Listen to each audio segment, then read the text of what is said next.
Vous savez ce moment où vous réalisez que tout ce pourquoi vous vous battiez ne vous motive plus du tout, où ces objectifs qui vous faisaient vibrer vous laissent maintenant complètement indifférent. Ce n'est pas de la paresse, ce n'est pas une dépression, c'est quelque chose de bien plus profond.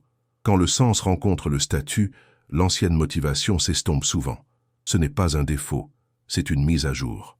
Je suis tombé sur cette réalisation en relisant Dale Carnegie, pas le livre que tout le monde connaît, mais ses écrits moins populaires sur la transformation personnelle. Carnegie avait compris quelque chose que la plupart des gens ratent complètement. Il y a une différence fondamentale entre être motivé par la reconnaissance externe et être motivé par un sens profond. Et quand votre conscience évolue, quand vous commencez à voir le monde différemment, cette ancienne motivation basée sur le statut commence à s'effriter. Carnegie parlait de ce phénomène comme d'une mort nécessaire, la mort de l'ego superficiel, pour laisser place à quelque chose de plus authentique. Il disait que les personnes les plus accomplies qu'il avait rencontrées étaient passées par cette phase de désorientation avant de trouver leur vraie voie. Mais attention, Carnegie ne romantisait pas ce processus. Il reconnaissait que cette transition pouvait être déstabilisante, voire effrayante.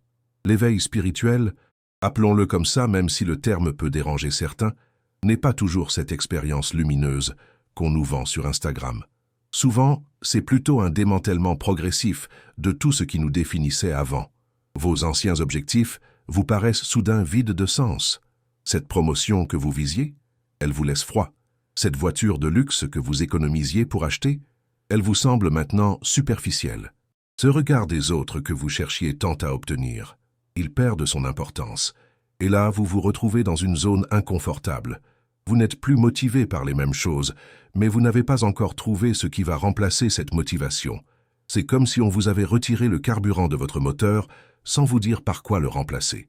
Cette phase peut durer des semaines, des mois, parfois même des années. Carnegie décrivait cette période comme l'hiver de l'âme, un moment nécessaire de dormance avant la renaissance.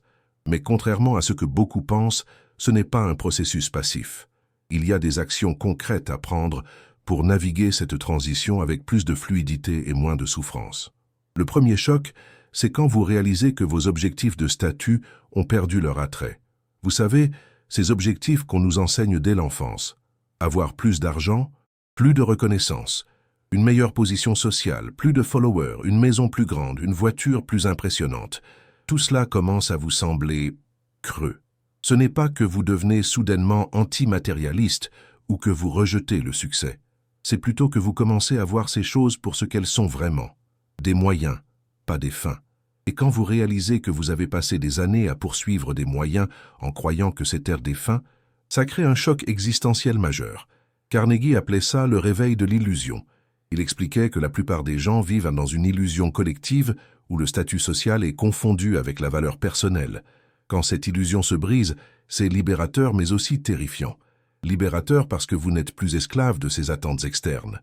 Terrifiant parce que vous ne savez plus vers quoi diriger votre énergie. Et puis vient le vide. Ce vide transitoire qui peut être vraiment déstabilisant.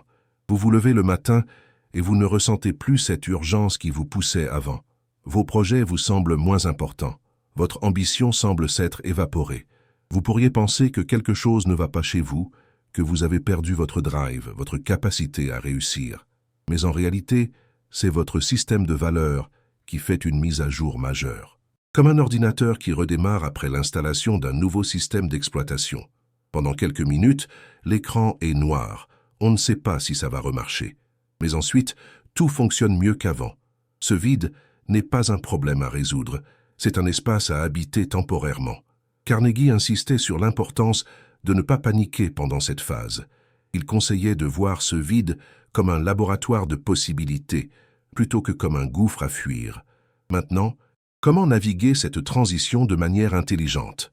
J'ai développé un diagnostic en 3 étapes basé sur les principes de Carnegie, mais adapté à notre époque moderne. Ces 3 questions vont vous aider à faire le tri dans ce chaos intérieur. Première étape. Qu'est-ce qui compte encore? Regardez votre vie actuelle et identifiez ce qui vous anime toujours. Pas ce qui vous animait avant, mais ce qui vous anime maintenant, aujourd'hui. Souvent, vous découvrirez que ce sont des choses plus simples, plus directes, plus humaines. Peut-être que c'est aider votre voisin, Peut-être que c'est créer quelque chose de beau. Peut-être que c'est apprendre une nouvelle compétence juste pour le plaisir d'apprendre. Ces éléments sont précieux parce qu'ils résistent au changement de perspective. Ils ne dépendent pas de la validation externe ou du statut social. Ils tirent leur valeur de quelque chose de plus profond en vous. Carnegie appelait ça les invariants de l'âme. Ces motivations qui restent stables même quand tout le reste change. Deuxième étape, qu'est-ce qui était juste une habitude? C'est peut-être la partie la plus révélatrice du diagnostic. Combien de vos objectifs et de vos activités étaient simplement des habitudes que vous aviez prises sans vraiment les questionner? Vous visiez cette promotion parce que c'était la prochaine étape logique, pas parce que vous la désiriez vraiment. Vous économisiez pour cette voiture parce que c'est ce qu'on fait quand on gagne un certain salaire, pas parce qu'elle vous rendrait vraiment heureux. Ces habitudes comportementales peuvent être tenaces.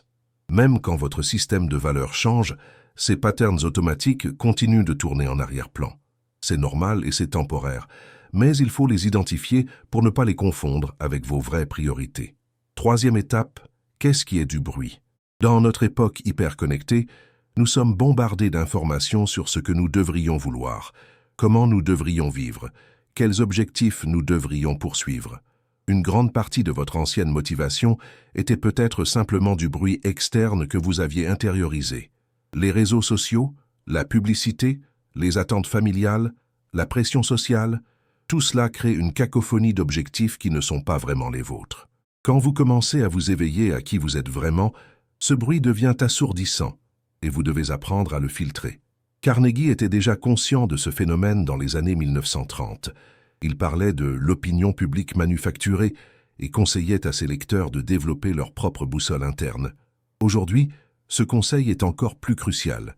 Une fois que vous avez fait ce diagnostic, vous avez besoin d'un plan d'action concret.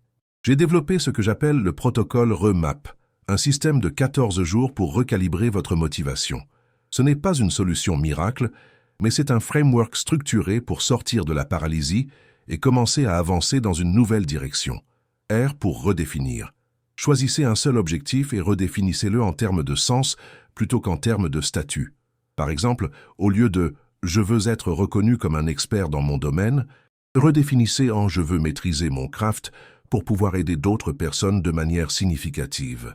Au lieu de « je veux gagner plus d'argent », redéfinissez en « je veux créer assez de valeur pour avoir la liberté de choisir mes projets ». Cette redéfinition n'est pas juste sémantique.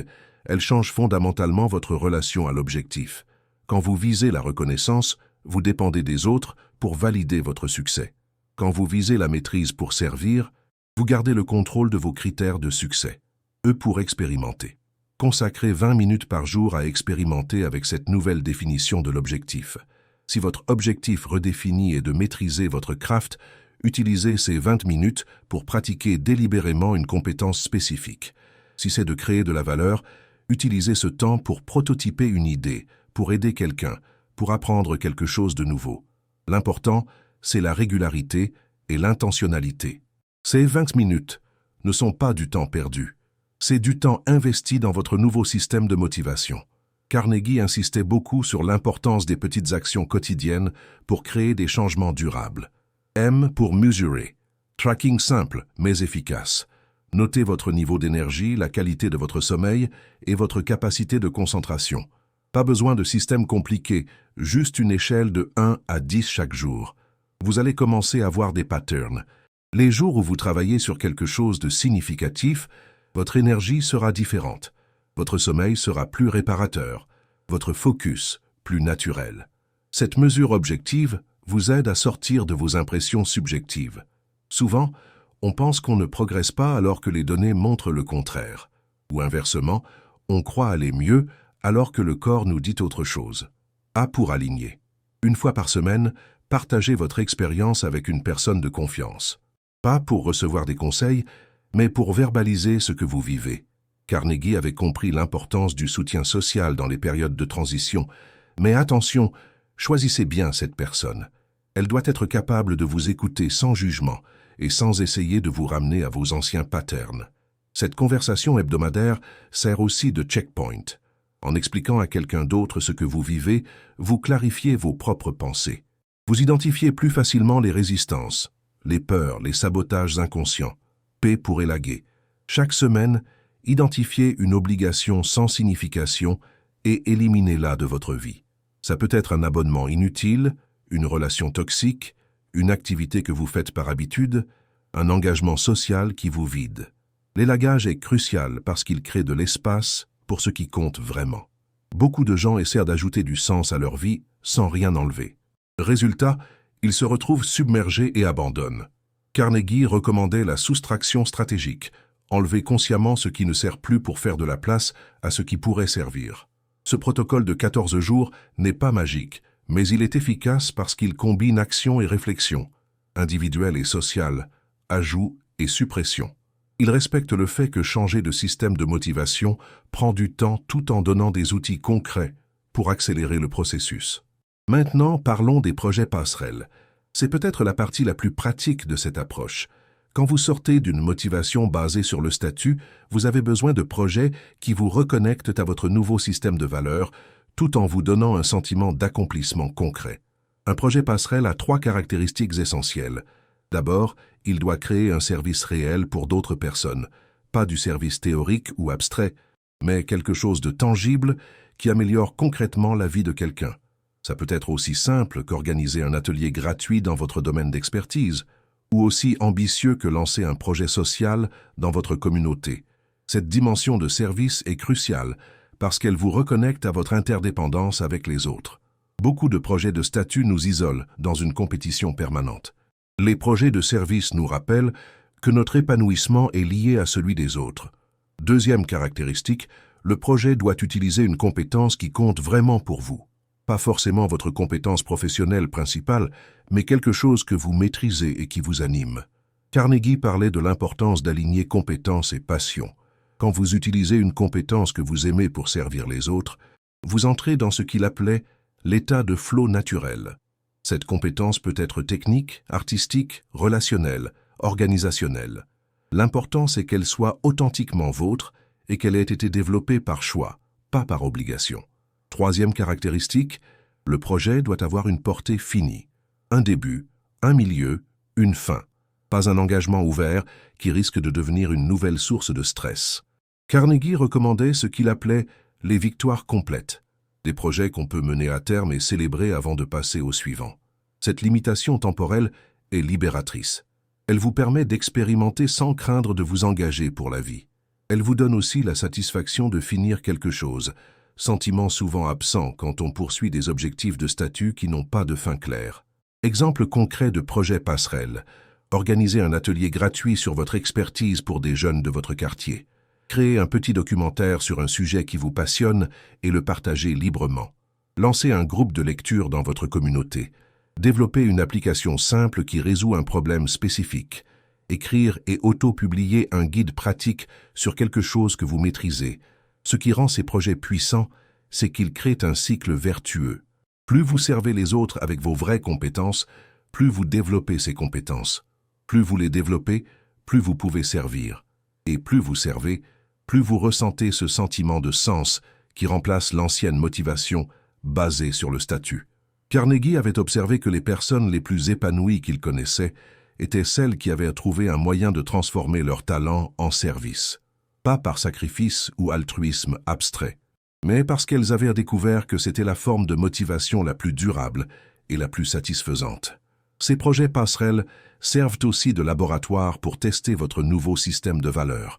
Ils vous permettent de découvrir ce qui vous anime vraiment, au-delà des théories et des bonnes intentions. Parfois, vous découvrirez que certaines choses qui vous semblaient importantes ne le sont pas tant que ça en pratique. D'autres fois, vous découvrirez des passions que vous ne soupçonniez pas. Récapitulons ce voyage ensemble.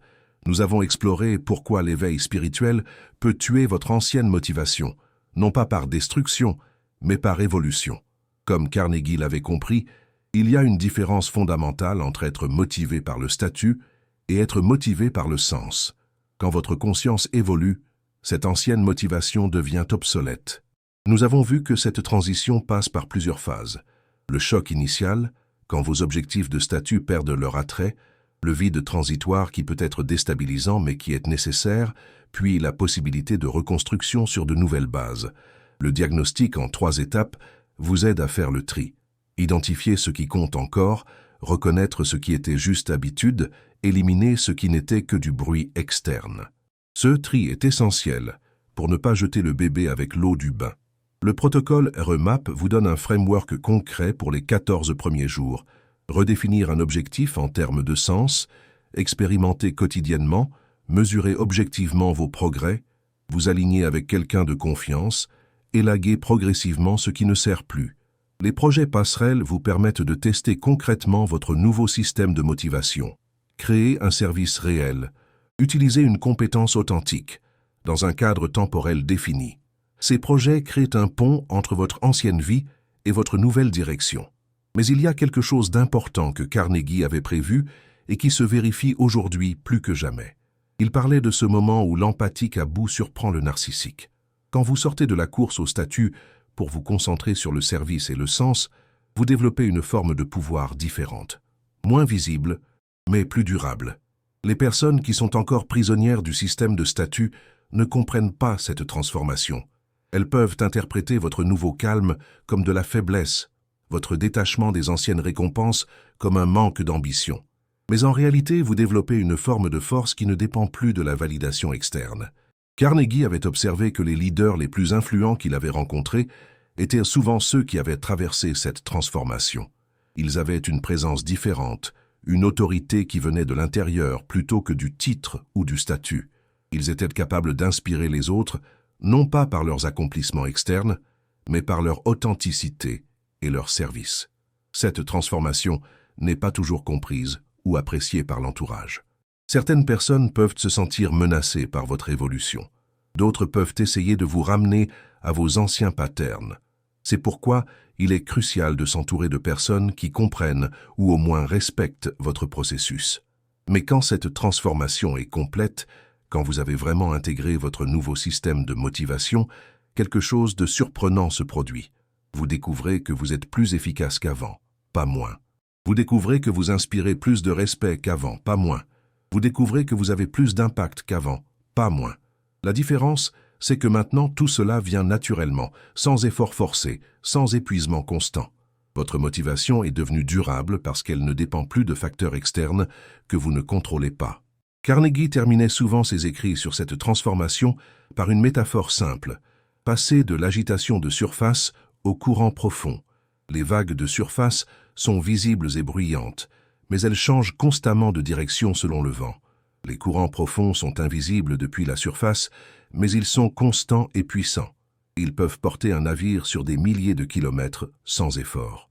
Votre ancienne motivation était comme ces vagues de surface, intenses mais instables, dépendantes des conditions externes. Votre nouvelle motivation sera comme ces courants profonds, moins spectaculaires peut-être, mais infiniment plus fiables et plus puissantes sur le long terme. Cette transformation n'est pas réservée à une élite spirituelle ou à des personnes exceptionnelles.